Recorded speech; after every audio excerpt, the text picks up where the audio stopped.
This is Keisha, who's 6 years old. TB meningitis ang naging diagnosis ng bata. She was admitted for 1 month in the hospital sa ICU.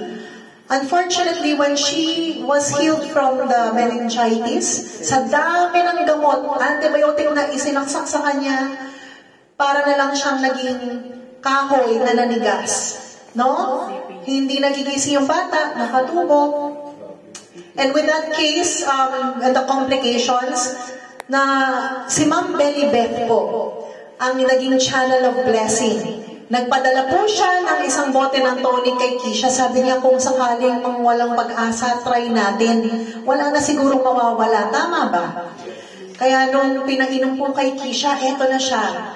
She was able to wake up, and then she started eating, swallowing, no, her food. Dito po sa video na to, nagpasalamat po si Keisha sa kanyang recovery dahil ayan, she's back to playing and living a healthy, normal life like any other children with the help of Oxygolden. Palakpakan naman po natin. So Sir Ross also